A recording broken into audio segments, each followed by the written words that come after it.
It's rebuilding lives. People, when they come to us, quite often are at the very lowest point of their lives, and they are down.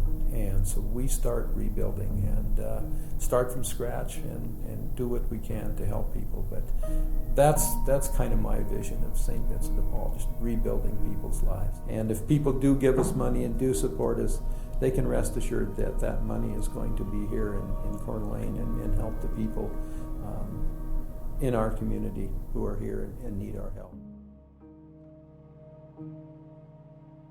That whole space is uncovered, and we really lose a lot of valuable items.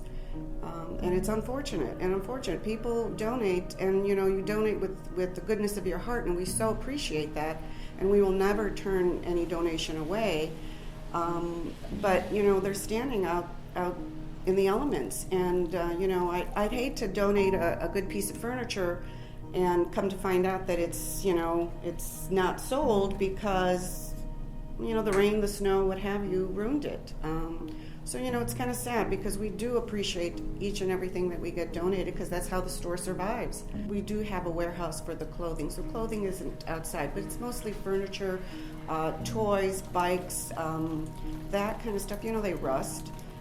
They tend to fall apart if they're out there for a while. So we do try to get them in to at least the furniture store or somewhere that's covered as soon as we can. But sometimes, the space prohibits that, and so we have to leave them outside, unfortunately, and do the best we can.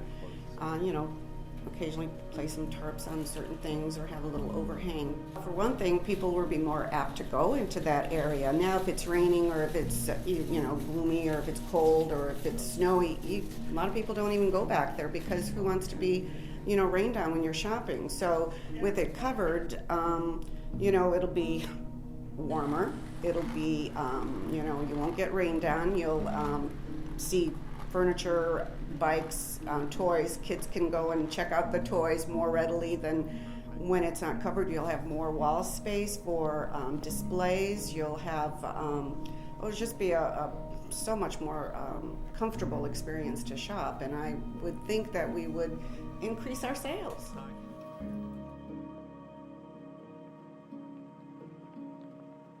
I love doing what I do, and I think that's the most important part, is that the passion and the comfort and the feelings that people get when they walk in. They can see it in the food. They can see it from me. They can tell that someone really cares, and I think that makes a big deal in someone's life, that they can come in and maybe it's one meal that helps them to feel more like a person again, and not just someone that people forget about, and it's a chance for them to come in and meet people and congregate and, just relax and enjoy themselves. Well, my day starts with me planning out my meal and how I'm going to prepare it. I cook on, everything that I cook with is just like cooking at home in your own kitchen. So if you can imagine making soup for 70 people on your kitchen stove, then you can kind of understand what challenges that I face. But to be able to have better equipment or bigger work area, things like that, I think it would benefit everybody. I'd be able to do more things that I can't really do with the equipment. Well, the space is one issue. We can only seat about 18 to 20 people at one time. Last night we had over 50 people come in, so that means that either some people had to wait or some people had to sit outside. And when it's nice and sunny, it's not that big of a deal, but when it's 5 degrees outside and you're a mother with children and they have to wait outside to be able to have a meal, it makes it tough. Well, currently we rent this building from the city of Coeur d'Alene. The city of Coeur d'Alene extended us a very agreeable rent, monthly rent for this building. What we'd like to do is we'd like to put ourselves in position with this capital campaign to purchase this building.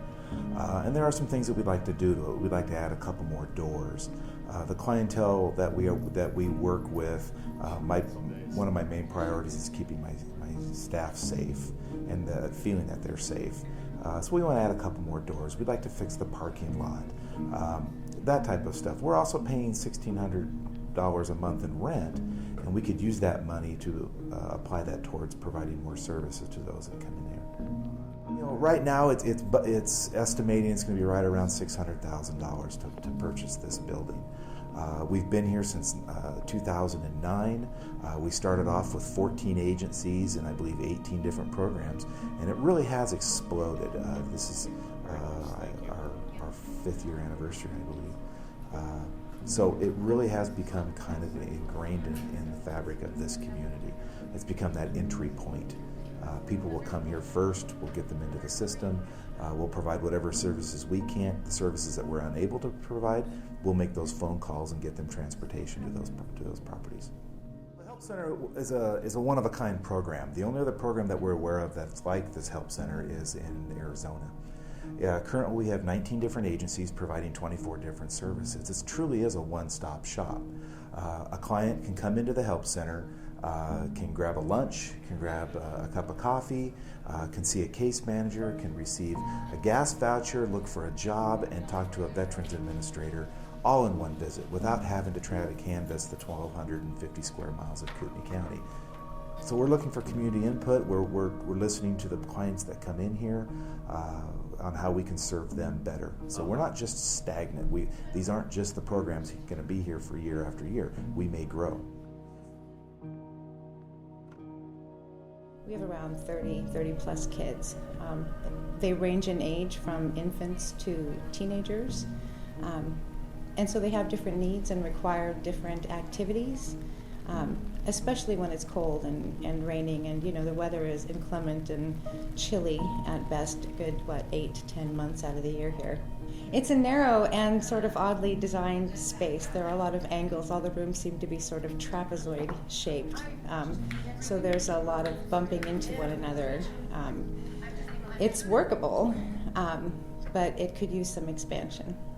I think it's really about community, especially where the families are concerned. We have new parents with a variety of challenges, and then we have some more experienced parents. And the opportunity for them to learn from one another and work together and help one another meet those challenges, that's essential. And so having a space large enough for them to gather and have the kids with them is essential. And then providing a place where the kids can gather together and play together without worrying about, knocking something over in a living room or trying to squeeze around tables in a classroom. All of our spaces are designed for a specific purpose, but none of them have enough space to really run around and let kids be kids in. Kids need to be honored for being who they are and the age they are and really experience and enjoy whatever age they're in. And that should require a lot of activity and a lot of moving around and a lot of healthy activity. They are rambunctious. They have a lot of energy. They're required to sit still in school, and they're required to sit still in a very small housing unit. There's not much space for them. So the opportunity to just sort of breathe, I think, is essential for them and for their parents too, because the more opportunities that the kids have to be kids when they're not at home, the more relaxed they can be in their home environment too. St. Vincent de Paul, North Idaho, has the distinction of being that silent servant, caring for the needs of the less fortunate in our community. Their desire has always been the same, to help others no matter of religion, race, personal background, or gender. Without an organization like this in our community, I do not know where the homeless or those who just need a little help would go. St. Vincent de Paul, North Idaho, is making a difference in hundreds of lives every day with people who live in our community. Please make a difference and join us in supporting this very worthy cause.